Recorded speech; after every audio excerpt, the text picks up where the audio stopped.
of opportunities that Nash gave him and took advantage of it?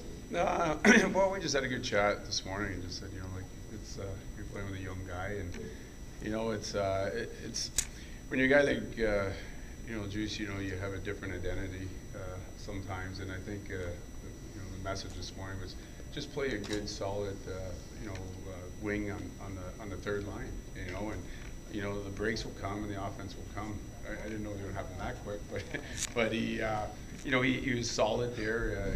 He seems to have some chemistry with Nash right now, and that's big to get him going, and like we said earlier this morning, getting support from the third and fourth line is going to take pressure off the top two. You lose Yoni again tonight. Is that cautionary, or is that like it's going to be I haven't had a chance to talk to him, but it's. I know he wanted to play in tonight's game, and how big it was, and it's great our guys have bounced back, but we'll have to see if it's a setback or just he was cautious to not tweak it worse, and so probably see how he is, whether he makes the flight or not. Kirk, how much emphasis was there on the division game? You guys get going within the division.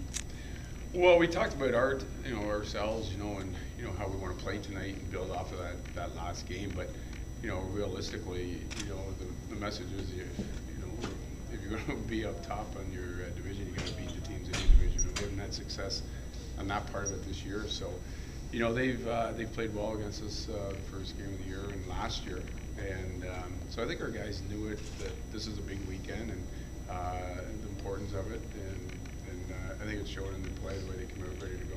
Having a limited practice yesterday, do you think that helped a lot of key guys just rest and recover a bit while giving some other guys some ice time like Nash just to?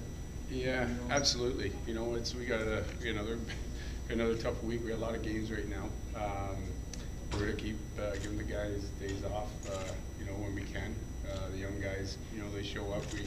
We keep them on the ice and keep working on some things for in their game. But for the other, I wouldn't say older guys, but Jordan's only 24. But for the guys that are playing a lot of minutes, it's important to get the rest, and then we just focus on stuff on the morning skate. How much of a difference does it make for a guy like Riley Nash to get 3 points in a game like this? It's only his 12th NHL game, I guess, but he's a guy you are kind of counting on to maybe assume a role, and maybe he solidifies that in his own mind. Well, it's nice, and he's playing with two veteran guys, that I think really help him on the wings. It's game by game for young guys, so it's nice to see him get 3 points, but he has to remember that he has to have a good, strong game again tomorrow night.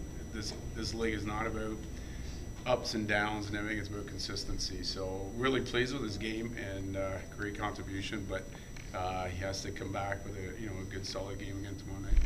Lucy says he has a very specific role in this top line. How would you characterize that as? Who's that? Lucy. Well, Alex and Eric, they're world-class players, and they play very offensive and they create stuff. And Yuri's the solid guy in that line that reads off of them and making sure that, when they're playing, he's always got their backs, and he's always a lot of times if they're being high and he's in there digging it out as well. So, he brings the structure to that line and gives the other two a little flexibility about being a little more creative than the other guys.